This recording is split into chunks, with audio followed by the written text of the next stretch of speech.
Okay, what's going on, guys? I have my 50 sub special here with Elo, none other than Elo. I have a very quick RU match with Elo and have a double header against some other guys. So let's first start off with this battle. I'm gonna lead out with Ron. He's gonna lead out with Articuno. Ron got that big bulk, so I can survive that hit, and I retaliate with the times 4 super effective rock slide. So I'll take it out, and just Rhydon over here. So I'm just going to stay in, let my Rhydon die. I really have no safe switch in, and Rhydon's kind of useless at this point. So, it'll take me out with the close combat. It doesn't really mean anything because now he's -1 in defenses and stuff like that. So I'm going to go out into my Wheezing because I know I can take anything from this guy. And now I'm just going to go for the Flamethrower. And unfortunately for him, I actually do end up getting a burn, but it doesn't really matter. And now I'm going to predict a Psychic, Heal Bell, Wish, anything of that sort. So I'm actually going to switch out into my Crocodile, and this is an NU battle, and we actually both ended up bringing one RU Pokemon, which is kind of funny. I brought Crocodile, he brought Aggron. So now that he is in here, I'm just going to hit him with the Pursuit, and he is defensive, so it's kind of surprising that like a regular Pursuit killed him off, but Gardevoir has that pretty pitiful amount of defense. So he's gonna bring out the Earth Ring again. I'm just gonna switch out into my Wheezing to be safe, but he's gonna go for the nice Facade as predicting that. But now he's just gonna go for the Facade again, but I take that and I'm gonna just go for a Flamethrower. It's really not gonna do that much because Wheezing has not the best special attack, and Earth Ring got that big power and that bulk with that quick feed and stuff like that. So Earth Ring isn't really that fast. So I'm gonna bring out my Crocodile again, and I'm just gonna take him out with a Brick Break, and Brick Break hits anything on his team pretty hard. So now he's gonna I'm gonna get my Moxie, but it's not gonna really matter because he has this Ampharos here, and this is during Elo's stream, so he's trying to get some kind of sleep with Ampharos, but unfortunately Ampharos is not really that fast. So if he wanted some sleep, he probably should have gone for 2 agilities, but he's gonna go for the HP Ice on my specially defensive Shelgon. And it's not going to do anything. I'm just going to get off a Wish, and now I'm going to predict to switch out, so I go for the Roar. But there's no entry hazard, so it's really not going to make a difference. So he's going to be sent out into his Ampharos again, and it's pretty much rinse and repeat. So he's going to hit me with the HP Ice again, and I'm just going to go for the Wish again. So it's pretty much the same old shit going back, and he's going to go back into his Aggron, predicting me to attack him finally, and that works out. And on the stream, he's just like, if he uses Roar again, I'm a rage so hard. So that was pretty funny. I was laughing pretty hard. But he's actually gonna carry the Ice Punch, which is like, whoa. And I was not expecting that at all. But he's gonna be sent out into his Swallow. I know I can take any hit from this thing just because Shelgon got that bulk, and I gotta retaliate with a Dragon Claw. It won't exactly kill, but it does like over half, which is so awesome. Shelgon is such a monster, and he's gonna. I actually carried 2 Scarfs on this team because I kind of just quickly ran and made a team. So I actually have Scarf Crocodile and Scarfed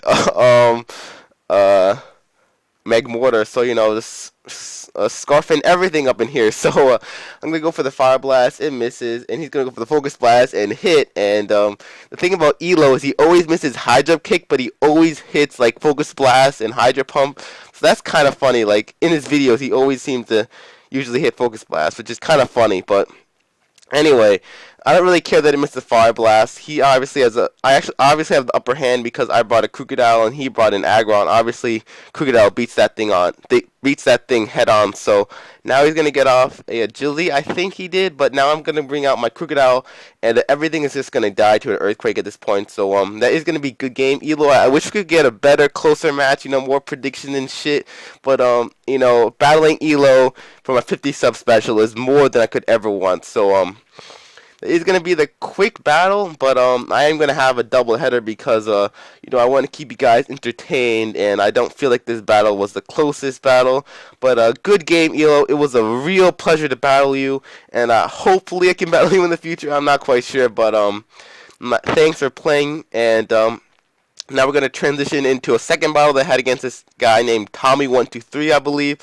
this using a different team is more organized, and let's just get into this battle. So I have the Shelgon again. I have a Magmortar again, but I'm just gonna lead off with my Meta Knight, which is my uh Meta.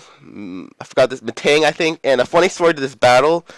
This Pokemon selector where I actually get my Pokemon from just messed up last night, and now I try and get a Kadabra on my team, right? So I tried to trade it, but every time I trade it, it would turn into an Alakazam, and that never happened but before that, and it's really annoying because every time I try to get a Kadabra, I always got an Alakazam. I actually gave it an Everstone, press B while it evolved, it is still fucking evolved. So I actually brought an Abra to this team with illegal stats which replicate a Alakazam, I mean a Kadabra, so that's like why I have an Abra on this team. But Metang over here tanks those earthquakes like a monster, and it takes out the fucking shift troops. That was a swag, you know.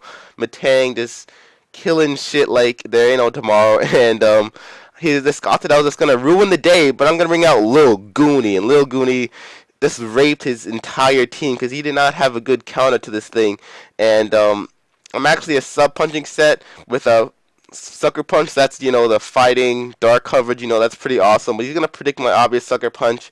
He's gonna go into his I forgot this thing's called Skuntank, I think, and I really don't care because I'm behind the sub and I got that focus punch. So yeah, that's gonna actually do a shit ton of damage. So he actually carries flamethrower oddly enough, but whatever. These things always seem to be mixed because I faced one before in a Pokemon Ashbit video, but it kind of got rejected. But anyway, I go for the focus punch. It leaves him with like -1 HP, but I have the Sucker Punch, so that will easily take out the Skuntank. And now he has to bring in the Fearow because you know, or else I would just pretty much sweep his team because most of his team is either weak to dark or grass, something like that.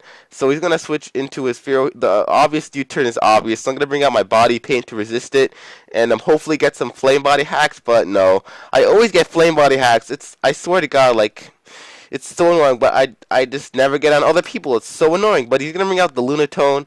Lunatone is so awesome. Like Lunatone is my favorite Pokemon. But I'm gonna switch up predicting the Stealth Rocks. So he's gonna obviously go for the Stealth Rocks. So I'm hoping he has nothing to hurt me so I can get up a free substitute. So that's exactly what I'm going to do. I'm going to go for the substitute, hoping that he doesn't have anything for me, but he actually does have the hidden power. I honestly have no idea what that could possibly be, but honestly, don't know what that thing is. Maybe hidden power rock, but I'm pretty sure that Lunatone gets H in power. Correct me if I'm wrong, but I don't know why he's running HP rock if that is rock, but regardless, I'm going to go for the C-Bomb. If he wants to switch out, I'll still do some damage, which is awesome. And that will be one dead Lunatone because Lunatone does not have the best defense.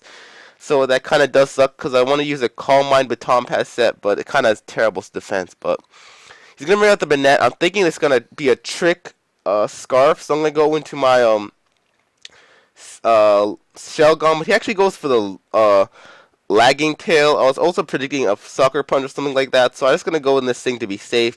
Luckily for me, he doesn't have the Scarf, so that works out for me. And he's gonna go for the Shadow Claw. That does a shit ton of damage, but I'm just gonna go for the Wish. I don't know what he's really gonna do. Maybe predicting a Protect. I'm just gonna go for the Dragon Claw, which does nothing to this Gothitelle. That's obviously max defense, max HP. So now he's going to go for the Thunder Wave, and I think this guy is on submission. I'm making my Shogun just have terrible, terrible speed, because I have Lagging Tail, like base 50 speed, and now I'm paralyzed. So this guy is trying to make my Shogun extra slow. I don't know what he's trying to do here, but he's going to go for the Drill Peck, and I predicted that, so I go for the Dragon Claw, and that actually takes it out. I get the crit, but I doubt it mattered. And I know he's going to bring out the Bennett again. I really don't care because Dragon Claw will do a lot of damage. But unfortunately for me, I do get paralyzed, and if the crit mattered, I guess that makes up for the crit. But I really don't care because I have the Cacturn, the Lil Goonie. It's just so awesome. You need to use Cacturn. Like, try using him in UU in the sand because, you know, Substitute and Sandvale, that works out pretty nicely. And, you know, sub-punching is just so fun. You need to try out Cacturn in like UU or something like that, or even NU. But he's gonna go for the Shadow Claw. Cacturn does not have a lot of bulk, so I'm not like Substitute is not able to take this The Substitute cannot take the Shadow Claw, so now I'm pretty sure he's gonna go for the Destiny Bond here. So I go for the Seed Bomb, and as he does go for the Destiny Bomb, so that's pretty awesome. And I went for the Focus Punch before just to stall out his Destiny Bonds because it only has like 8 PP. So I'm gonna go for the Substitute, predicting a Shadow Claw, and that works out perfectly because now I can actually go for the attack, and I won't be taken out by the Destiny Bonds. So my whole plan of getting rid of the Destiny Bond works out, and I take the Sucker Punch with 6 HP. So Cacturn is swagging it out right now. I take out the Banat, and that is pretty awesome. He has the Gothitelle left. I really don't care if he attacks me. Obviously, Sucker Punch will take it out, but I'm just going to go for the Seed Bomb, get some damage off, and he's just going to go for this Thunderbolt and take me out. But I got that Abra, which isn't actually an Abra, which is actually technically a Kadabra. But I'm going to go into my Abra or Kadabra, which I'm like, it's legit because it is like a Kadabra. But anyway, go for the Shadow Ball. That's a revenge kill. And that will be the end of my 50 sub special. So I'm gonna thank all you guys who subscribe to my videos, all you guys who watch the videos, everyone who battled me like Elo. It was such a pleasure. Tommy123, thank you for this battle. And this battle is kind of rushed. I want to wish you guys a happy like New Year's. This is my last video of 2011. So if you watch this video, giving it a like would be awesome. You know, spreading Team PM. And anyway, this is enough rambling for the end of the video. This is PM, and deuces.